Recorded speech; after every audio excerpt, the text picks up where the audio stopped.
साल 2024 की सबसे ज्यादा हाइप्ड कार या यूं कहें सबसे ज्यादा हाइप्ड द एसयूवी कौन सी है? None other than muscular Thar Roxx. लेकिन देखो भाई, जब भी कोई गाड़ी बनती है मैं हमेशा बोलता हूं कि वो पूरी 100 के 100 कभी नहीं होती। कुछ ना कुछ कमियां भाई हमेशा रह जाती हैं। देखो, जैसे हम इंसान परफेक्ट नहीं होते, हमें भी भाई कुछ कमियां रह जाती हैं, कुछ अच्छाइयां होती हैं, कुछ बुराइयां होती हैं। तो गाड़ी तो भाई बनाई ही इंसान ने है, तो भाई गाड़ियों के अंदर भी भाई छोटी मोटी या कुछ बड़ी कमियां रह जाती हैं। तो जो थार रॉक्स है भाई, इसकी इतनी तगड़ी हाइप है कि लोगों को भाई ये सब दिख रहा है कि भाई ये दे दिया, वो दे दिया, ये कर दिया, वो कर दिया। लेकिन प्रोज एंड कॉन्स दोनों ही होते हैं भाई गाड़ी में। अच्छाइयाँ भी होती हैं और बुराइयां भी होती हैं। तो ये दोनों ही चीज़ें मैं आपको बताऊंगा आज इस वीडियो में, और फिर उसके बाद आप डिसाइड कर लेना क्या आपको थार रॉक्स कंसीडर करनी चाहिए या नहीं। देखो, कुछ चीज़ें ऐसी होती हैं जिन कमियों के बावजूद भी भाई वो गाड़ी ले लेना एक फ़ायदे का सौदा रहता है। इन्हीं कमियों के कारण मैं आपको बताऊंगा क्या आपको थार रॉक्स लेनी चाहिए या उसको आप कैसे रेक्टिफाई कर सकते हो। सबसे पहले हम बात करते हैं गाड़ी के फ्रंट लुक्स की। नो डाउट भाई थार की जो फ्रंट लुक्स हैं बहुत ही ज़्यादा बेहतरीन है, ज़बरदस्त लुक्स हैं। लेकिन फिर भी भाई काफ़ी लोग इसी ग्रिल और लाइटों को चेंज करेंगे। लेकिन मेरे हिसाब से अगर आप देखें तो लाइट्स को और ग्रिल को चेंज करने की ज़रूरत नहीं है। ये सब्जेक्टिव है, आपका मन करे तो आप कर लीजिए, अदरवाइज रहने दीजिए। हाँ, जो इसका फ्रंट बम्पर है वो बिल्कुल भाई लगभग रिजेंबल ही करता है आपकी नॉर्मल थार से। अब नॉर्मल थार क्या, थार ही बोलेंगे भाई, ये तो रॉक्स हो गई ना। अब भाई रॉक्स और थार के बम्पर में लगभग आपको रिजेंबलेंस मिलती है। तो बम्पर यहाँ पे भाई महिंद्रा को चेंज करना चाहिए था, हालांकि ये भी एक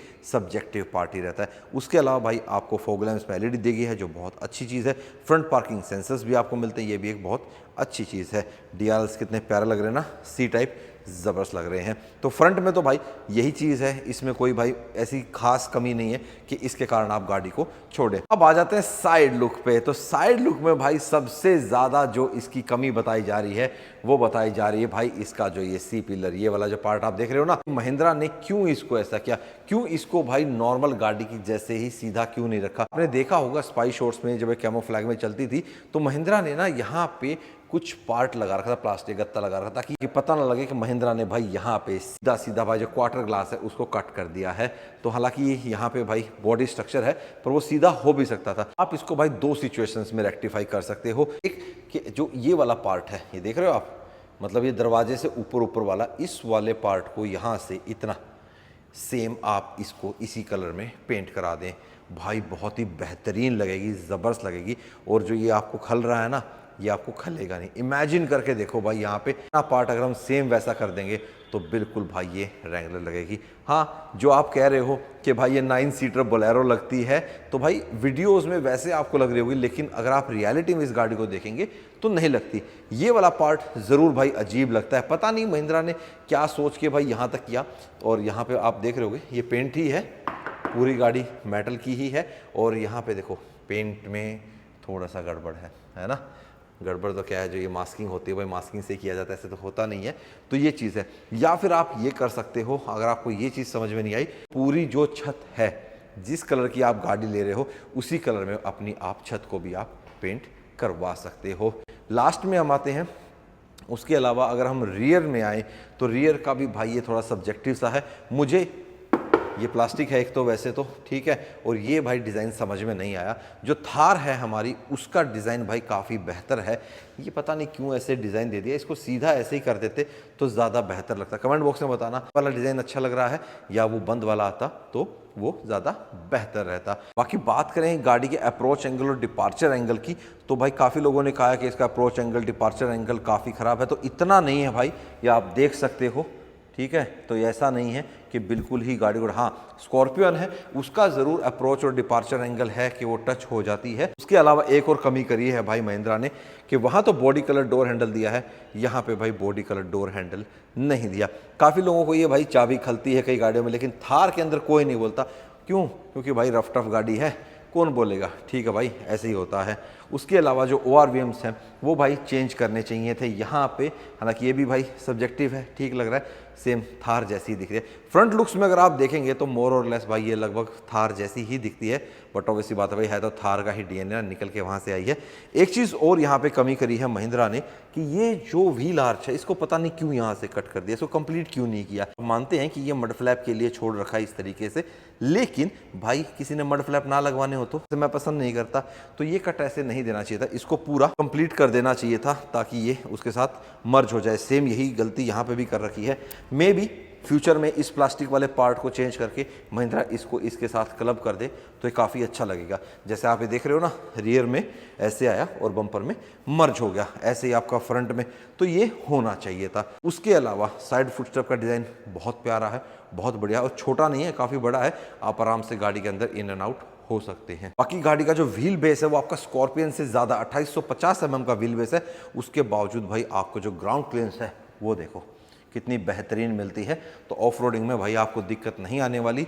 ज़्यादा ही बड़ा कुछ आ गया तो भाई देखो ज़्यादा बड़े व्हील बेस का थोड़ा सा नुकसान तो रहता ही है, लेकिन अगर ये व्हील बेस बड़ा नहीं देंगे तो भाई गाड़ी के अंदर स्पेस कहाँ से देंगे। अब जैसे ही आप भाई गाड़ी खोलेंगे तो भाई आपको इंटीरियर तो बड़ा प्यारा ज़बरदस्त लगेगा। इतनी बड़ी पैनोरामिक सनरूफ, जी हाँ, इस सेगमेंट में किसी के पास भी इतनी बड़ी पैनोरामिक सनरूफ नहीं है भाई। इसके अंदर से ना 6 फुट के लंबे तगड़े बंदे आराम से निकल सकते हैं। बाकी मैं रेकमेंड नहीं करता हूँ कि आप भाई चलती गाड़ी से निकलिए, बाकी खड़े होकर व्यू का मज़ा लेना है तो आप ले सकते हैं। और मून रूफ भी देखेंगे ना तो भाई वाकई में पैनोरामिक सनरूफ तो थार रॉक्स के अंदर है। ये बहुत बड़ा पॉजिटिव कह लें, एक लग्जरी फीचर आप इसको कह सकते हैं।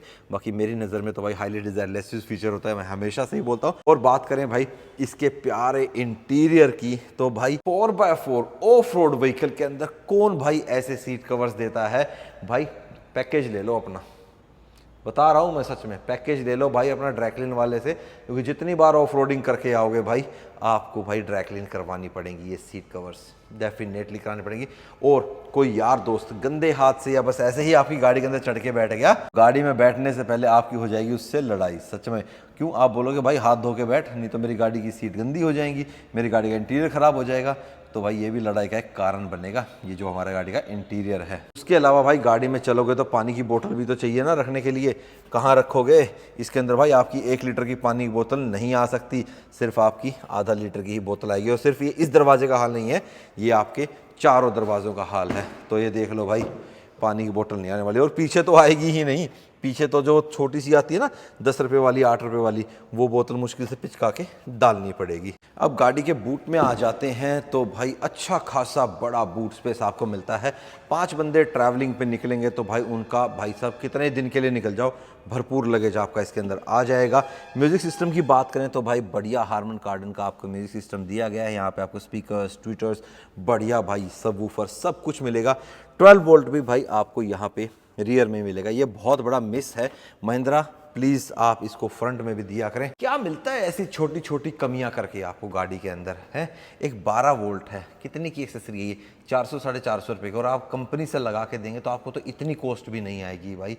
तो प्लीज़ यार 12 वोल्ट मैं सजेस्ट करता हूँ कि आपको देना चाहिए। ऑफ रोडिंग पे कोई जाएगा, अपने गैजेट्स वगैरह चार्ज करेगा, गोको कुछ भी, तो भाई उसको 12 वोल्ट तो चाहिए ना। वो गाड़ी से उतर के पीछे आकर लगाएगा, यहाँ से कोई एक्सटेंडर लगाएगा, नहीं, 12 वोल्ट देना चाहिए। उसके अलावा भाई फ्लैट सरफेस तो आपको नहीं मिलता है, सीट से डाउन हो जाती हैं लेकिन प्रॉपर टम्बल डाउन नहीं होती, तो आपका जो फ्लैट बेड है वो यहाँ नहीं बनेगा। काफ़ी लोगों का सपना चकनाचूर हो गया भाई इसमें कि भाई हम तो अपनी गाड़ी में ना भाई सीटें डाउन करेंगे, फ्लैट बेड बनाएंगे, लेकिन यहाँ पे भाई आपको फ्लैट बेड नहीं मिलता है। ये देखो, मैं इसको सीट को डाउन करूँगा, कितनी ऊँची है, कितना फ़र्क आप देख रहे हो, तकरीबन 1 फुट के आसपास का फ़र्क है भाई। हाँ, मेरा हाथ है और कहाँ तक 1 फुट का फ़र्क है कम से कम।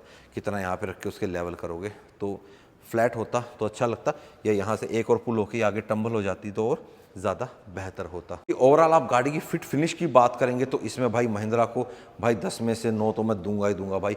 बहुत बढ़िया फिट एंड फिनिश करी है भाई महिंद्रा ने गाड़ी में, चाहे वो प्लास्टिक क्वालिटी हो, लेदरेट सीट्स हो, रबड़ हो, कुछ भी हो, सब कुछ भाई बहुत ही ज़्यादा बेहतरीन दी है। आप लेआउट देख सकते हो, बैठोगे ना, बैठते भाई साहब समझ में आ जाएगी गाड़ी। और ये सबसे बेस्ट पॉइंट भाई साहब, ऑटो डिमिंग IRVM, और वो भी इतनी प्रीमियम क्वालिटी का। लाइट्स बहुत अच्छी हैं। एडास क्या ज़रूरत है भाई, मैं नहीं मानता कि एक 4x4 व्हीकल के अंदर भाई आपको एडास की ज़रूरत है, मतलब थार जैसे 4x4 व्हीकल के अंदर, ठीक है। तो भाई मेरे को रिक्वायरमेंट नहीं लगती, अभी इंडिया में तो स्पेशली नहीं लगती आज की डेट में, जहाँ प्रॉपर रास्तों के ऊपर डिमार्केशन ही नहीं है, प्रॉपर लेन्स का ही नहीं है। नेशनल एक्सप्रेसवेज को छोड़ दो जो नए बन रहे हैं, उसके अलावा कहाँ है। मेरे एक दोस्त ट्रैवल कर रहे थे तो उनकी एक लग्जरी गाड़ी थी, उसने भाई जो साइड वाली वाइट पट्टी होती है ना वो लर्न कर ली और गाड़ी सड़क से नीचे उतर गई, और वो एक बहुत महंगी 1.5 करोड़ की गाड़ी थी। ठीक है, तो ये तो हमारी थार है। मैं ये नहीं कहता कि मैं इसको कम आंक रहा हूँ, लेकिन अभी मुझे नहीं लगता कि एडास हमारे इंडिया के अकॉर्डिंग है। आप बताना, क्या आपको एडास इतना यूज़फुल फीचर लगता है? मुझे तो नहीं लगता। एक और बेहतरीन फीचर मुझे लगता है कि 4x4 ट्रांसफ़र केस के लिए भाई यहाँ पे लीवर दिया गया है, वो गलती नहीं करी भाई जो स्कॉर्पियो एन के अंदर भाई शिफ्ट ऑन फ्लाई दिया था, तो ये बहुत अच्छा किया है। स्कॉर्पियन के अंदर भी भाई चेंज कर देना चाहिए। Electronic parking brake, auto hold, बोतल होल्डर नहीं मिलेगा भाई आपको पूरी गाड़ी में कहीं भी, ये कप होल्डर ही मिलेंगे छोटे मोटे। ठीक है, ड्राइवर साइड का आर्मरेस्ट आगे पीछे हो जाता है।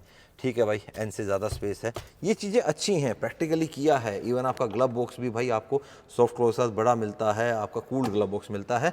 लेकिन भाई इस इंटीरियर का मैं क्या करूं, ये नहीं है बाइक, ये तो भाई नहीं। महिंद्रा प्लीज़ इसे आप चेंज करो, या अभी करो चाहे बाद में करो, जैसे भी करो। और अगर अब आप बेच रहे हो इसको ऐसे ही, तो बाद में आप अपने कस्टमर्स को भाई फ्री ऑफ कॉस्ट चेंज करके देना। तो ये तो भाई चाहिए है। ये दूसरी बात में वेंटिलेटेड सीट्स भी आपको यहाँ मिलती हैं। एक चीज़ और है, इसके 4x4 चाहे आप कोई सा भी वेरिएंट लेते हो, हालांकि वेरिएंट्स में भी बहुत तगड़ा झोल रखा है भाई महिंद्रा ने, कि जिसके वेरिएंट्स बनाए हैं महिंद्रा ने अपने हिसाब से बनाए हैं, कस्टमर के हिसाब से नहीं बनाए। अब आप 4x4 की बात करें तो सिर्फ 3 वेरिएंट्स में आपको 4x4 मिलता है। MX5 में मिलता है, AX5L के अंदर मिलता है और एक AX7L के अंदर मिलता है। और अगर किसी को 4x4 ऑटोमेटिक चाहिए तो सिर्फ उसको या तो टॉप एंड मॉडल लेना पड़ेगा या उससे नीचे वाला लेना पड़ेगा AX5L। MX5 के अंदर आपको 4x4 मैनुअल ही मिलता है, ऑटोमेटिक नहीं मिलेगा। ये भी भाई 4x4 के साथ ना बड़ा झोल किया मैंने, सिर्फ 3 वेरिएंट्स के अंदर दिया है भाई। अब वही कहते हैं भाई गाड़ी इतनी सस्ती निकाल दी, ये दे दिया वो दे दिया। फीचर्स मानता हूं मैं, बेस मॉडल से आपको पुश स्टार्ट दिया गया है भाई, और भी बहुत सारे बेहतरीन फीचर दिए हैं, सेफ्टी फीचर्स भी बहुत तगड़े दिए हैं गाड़ी के अंदर। लेकिन भाई कुछ होते हैं ना कि यार किसी का मन हो कि भाई मैंने ले रहा हूँ MX5 4x4 ले रहा हूँ भाई प्रॉपर, मुझे ऑटोमेटिक चाहिए। अब जैसे मेरे साथ हुआ था कि Z4 में मान लो कोई बंदा 4x4 ऑटोमेटिक लेना चाहता हो, तो Z4 के अंदर 4x4 ऑटोमेटिक है ही नहीं। इवन एक चीज़ मैं कहूँगा कि वो इसमें थोड़ी सी बेहतर की है महिंद्रा ने, स्कॉर्पियन के Z4 4x4 के अंदर भाई आपको डिफरेंशियल लॉक नहीं मिलता, लेकिन इस गाड़ी के अंदर आपको इलेक्ट्रॉनिकली डिफरेंशियल लॉक मिलता है। तो ये तो भाई चलो कुछ सुधार कर दिया महिंद्रा ने कि भाई आपको डिफरेंशियल लॉक दिया है, भले आप मैनुअल 4x4 ले रहे हो या ऑटोमेटिक 4x4 ले रहे हो। बहुत सारे फीचर्स और हैं इसके अंदर, जैसे आपका इंटेली टर्न हो गया और आपका क्रॉलिंग मोड वाला हो गया, ये भी आपको सिर्फ 4x4 automatic top end variant में ही मिलेंगे। जानता हूँ 4x4 में या ऑटोमेटिक में ये ठीक है, आपको दे दिया आप टॉप एंड वेरिएंट में, लेकिन एडास तो आपने काफ़ी नीचे दे दिया है। एडास भाई आप बाद में दे सकते थे, अपर वेरिएंट में दे दो, एक अलग से दे दो, ऑप्शन दे दो, जैसे टाटा करता है +A कर देता है भाई, एडास के लिए अलग वेरिएंट हो गया।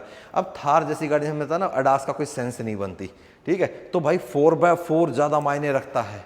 एडास आपने पहले दिया, 4x4 आप बाद में दे रहे हो, ये क्या तरीका हुआ भाई है। तो भाई मेरी नज़र में तो भाई आपको ना इसके अंदर आपका बाद में देना चाहिए था 4x4 मैनुअल पहले, और भी मतलब MX3 में भी देना चाहिए था, MX5 से आपको 4x4 ऑटो देना चाहिए था। लेकिन वही बात है भाई, अपने हिसाब से वेरिएंट नहीं बनाएंगे तो गाड़ी कैसे बेचेंगे, प्रॉफिट कैसे कमाएंगे। तो देखो ये तो थोड़ी सी कंपनी स्ट्रैटेजी होती है, और कहीं ना कहीं ये कंपनी के लिए ठीक है, लेकिन कस्टमर के लिए थोड़ा सा भाई कौन में जाता है। और है भाई जो थार के अगर पॉइंट ऑफ व्यू से देखें तो बहुत बेहतर लगेगा आपको रॉक्स में, कि अब आपको भाई फ्यूल भरवाने के लिए नीचे नहीं उतरना पड़ेगा। कि वो बहुत अजीब लगता था कि आप भाई चाबी निकाल के देते थे गाड़ी बंद करके, तो भाई अब आपको गाड़ी बंद करने की जरूरत नहीं है, आप अंदर से ही भाई इसको ओपन कर सकते हैं। और फर्क भी रखा गया है भाई यहाँ पे कि आपको जो ये 19 इंच के अलॉय व्हील्स जो यो वाले हैं, ये सिर्फ आपके top of the line AX7L में ही मिलेंगे। अदर वेरिएंट्स में आपको 18 इंच के मिलेंगे, और टायर प्रोफाइल वही जो आपकी थार में आती थी 255/65 R18, यहाँ आपको टायर प्रोफाइल मिलती है 255/60 R19। और जो आपके डिस्क ब्रेक्स हैं वो भी कुछ वेरिएंट्स में हैं, कुछ लोअर वेरिएंट्स में आपको ड्रम ब्रेक्स मिलेंगे। कि मोटा मोटा अगर आप देखें ना भाई, तो जो सस्पेंशन है, जो राइड क्वालिटी है, वो आपको बेस से लेके टॉप तक, जिस बंदे ने रियर व्हील ड्राइव लेनी है ना भाई, उसके लिए तो काफ़ी बढ़िया। लेकिन रियर व्हील ड्राइव भाई हमने काफ़ी जगह फंसती भी देखी। मेरे पास भी एन है, तो भाई मैंने भी कई बार अगर 4x4 नहीं लगाया तो कुछ ऐसी जगह पे एक बार फंस गए तो भाई फिर पहिए घूमते रह जाते हैं। तो रियर व्हील ड्राइव भाई थोड़ा सा सोच समझ के ही लेना। खाली रियर व्हील ड्राइव लेना रॉक्स के लिए फ़ायदे का सौदा रहेगा या नहीं, देखो भाई जिसने बिल्कुल प्लेन हाईवे पे चलना है उसके लिए तो कोई दिक्कत वाली बात है नहीं। छोटा मोटा कच्चे पक्के पे तो भाई चली जाती है, थार रियर व्हील ड्राइव भी चल जाती है। उसके लिए आपको थोड़े से जो टायर्स हैं वो अपग्रेड करने पड़ेंगे, फिर कोई दिक्कत नहीं है भाई। क्या पता हम भी इस बार 4x4 छोड़ के खाली रियर व्हील ड्राइव पे चले जाएं। क्या बोलती पब्लिक। एक चीज़ और है भाई कि महिंद्रा ने पेट्रोल के अंदर आपको कोई 4x4 का ऑप्शन नहीं दिया। ठीक किया भाई, नहीं दिया, क्योंकि ऑलरेडी जो इसका पेट्रोल इंजन है, खबरें आ रही हैं इसके पेट्रोल इंजन की माइलेज की, वो आपकी भाई साहब रातों की नींद उड़ा देंगी अगर आप इसका पेट्रोल वर्जन लेने की सोच रहे हैं। 6 से 8 की माइलेज। बाकी रियलिटी तो भाई जब मैं खुद टेस्ट करूंगा तब आपको बता पाऊंगा, लेकिन जितनी न्यूज़ मेरे पास आई है 6 से 8 की माइलेज भाई इसका पेट्रोल इंजन निकाल रहा है। तो भाई साहब क्या करोगे 4x4 लेके? 4x4 में तो फिर 4 की ही माइलेज आएगी अगर उसको एंगेज करके चलाओगे। तो डिसएंगेज करके रखोगे 4x2 में चलाओगे तो उतनी ही आती है। काफ़ी लोगों को ये वहम रहता है कि मैं 4x4 गाड़ी ले रहा हूँ तो मेरी ऑटोमेटिकली माइलेज कम हो जाएगी। ऐसा नहीं होता है भाई, जब आप एंगेज करोगे तभी वो 4x4 चलता है, ठीक है ना, ऐसे नहीं होता है। बाकी सस्पेंशन की बात करें तो सस्पेंशन इस गाड़ी में भाई बहुत ही ज़बरदस्त दिया है। फ्रंट में आपको इंडिपेंडेंट सस्पेंशन है, पीछे आपको वाट लिंक सस्पेंशन दिया है। स्कॉर्पियन का सस्पेंशन देखा ना कितना ज़बरदस्त है, बस यूँ समझ लो उसी का ही फूफा है। पेट्रोल में 4x4 लेने वालों आपका दिल टूट जाएगा। वैसे एक बात और मैं आपको बता देता हूँ, महिंद्रा इस गाड़ी को आपने देखा होगा टैगलाइन द एसयूवी प्रॉपर, वैसे देखा जाए ना भाई तो प्रॉपर एसयूवी वही होती है। लेड ऑन फ्रेम हो गई, रियर व्हील ड्राइव हो गई, बूट पे आपका स्टपनी हो गई, तो प्रॉपर एसयूवी तो यही होती है। अब जो कॉम्पैक्ट सेगमेंट की एसयूवीज है उनका डरने का टाइम आ गया है, ये सच्चाई है भाई। महिंद्रा आपने देखा होगा मोस्टली रियर व्हील ड्राइव में ही खेल रही है। 4x4 के सिर्फ 3 ही वेरिएंट्स दिए हैं। तो भाई महिंद्रा टारगेट कर रही है क्रेटा में, सेल्टोस में, जो ए वाला जो सेगमेंट हाई राइडर, इस सेगमेंट को पकड़ना चाहती है। पेट्रोल में तो नहीं पकड़ पाएगी इस सेगमेंट को, हाँ, लेकिन डीजल में जरूर पकड़ लेगी भाई। डीजल का जो इंजन है ना भाई बेहतरीन पावर देता है। पेट्रोल में तो भाई रॉकेट तो है, घर का पेट्रोल पंप हो ना भाई, फिर तो पेट्रोल ले लेना, कोई दिक्कत नहीं है। लेकिन भाई अगर माइलेज भी चाहिए, चलाने में मज़ा भी चाहिए, सब कुछ चाहिए, तो डीजल की तरफ जाना। अभी कुछ एक दिन में इसकी भाई टेस्ट ड्राइव्स भी चालू हो जाएंगी, तो आप खुद भी चला के देखना, आपको फ़र्क पता लगेगा।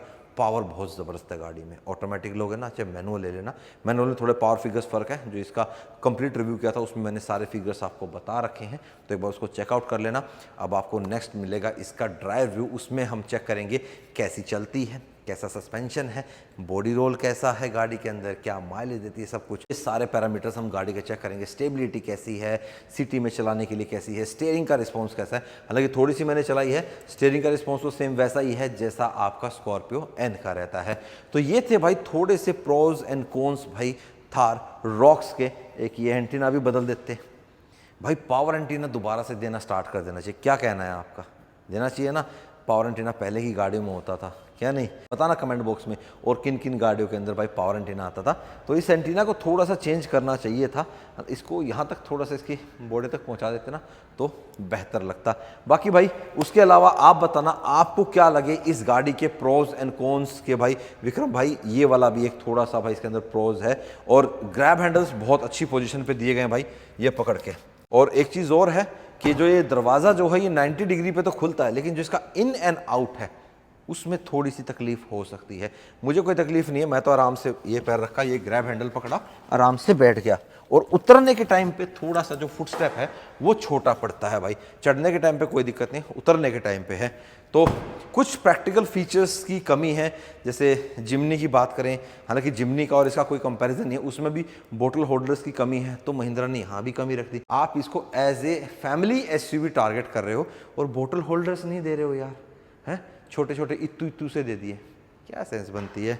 बाकी चलो ये तो डिज़ाइन बन गए भाई, ये डिज़ाइन लैंग्वेज तो चेंज होगी नहीं, ठीक है भाई। और दरवाज़ों की बात करें, दरवाजे खुल तो जाएंगे, लेकिन जो इसकी वायर है, तार है, उसको कहाँ से काट के हटाओगे? कपलर थोड़ा ना दिया है उसका, वो पूरी तार ही है। तो कहने को खुल सकते हैं लेकिन खुलेंगे नहीं, खुलेंगे तो तार अंदर से कपलर कुपलर पता नहीं क्या क्या हटाना पड़ेगा। तो वही चीज़ है। थे भाई कुछ प्रोज एंड कॉन्स। अगर आपको लगता है कि भाई ये ठीक है मेरे लिए, ये ठीक नहीं है, मैं इसमें एडजस्ट कर सकता हूँ, मैं इसको ऐसे रेक्टिफाई कर सकता हूँ, तो मेनली तो अगर देखा जाए ना तो सबसे जो दो बड़े हैं वो यही था कि एक तो जो इसकी साइड प्रोफाइल है इसको कैसे रेक्टिफाई करना वो मैंने वीडियो में आपको बता दिया, अगर आप चाहें तो वो आपकी मर्जी है। दूसरा इस गाड़ी का इंटीरियर, काफ़ी लोग हैं जो खुद से चेंज करेंगे इसको, पर लेकिन मैं यही कहूँगा कि आप नई गाड़ी है मत ऐसे छेड़ो, थोड़ा सा रुको, वेट करो महिंद्रा क्या कहता है, आप कर सकते हो। वेंटिलेटेड सीट्स, अब यार कंपनी की इतनी महंगी सीटें हैं, इनको कौन हटा के चेंज करेगा भाई। चलो गत्ते में तो चलो ठीक है चल जाएगा काम, डैशबोर्ड में थोड़ा सा ही है, साइड के पिलर साफ कर लोगे, लेकिन वही है ना जब छेड़ो तो अब या तो मेरे जितना भाई थोड़ा शौकीन हो, ठीक है कि भाई मैं तो सारा सब कुछ करूँगा। हालांकि मैं भी अगर थार रॉक्स लेता हूँ तो मैं भी भाई इस इंटीरियर के साथ, अगर मैं AX7L लेता हूँ तो मैं छेड़खानी नहीं करूँगा, मैं ऐसे ही चलाऊँगा। बस वही अलग बात है कि आपको एक पैकेज लेना पड़ेगा ड्राई क्लीन का, या गाड़ी के अंदर वेट वाइप और सैनिटाइजर आपको परमानेंट लेके चलना पड़ेगा। पहले आप उससे हाथ साफ करो और फिर गाड़ी के अंदर बैठो। बाकी आप बताना कि आपको कैसे लगे भाई ये pros and cons Thar Roxx के। मिलेंगे अब आपसे नेक्स्ट वीडियो में। टिल द बाबा take care and live the life to fullest. Bye bye. अब लास्ट भाई जाते जाते चेतन भाई के फोन से गाने की आवाज सुनते जाओ भाई, करो जी। ए लीजिए अच्छी आवाज है। अब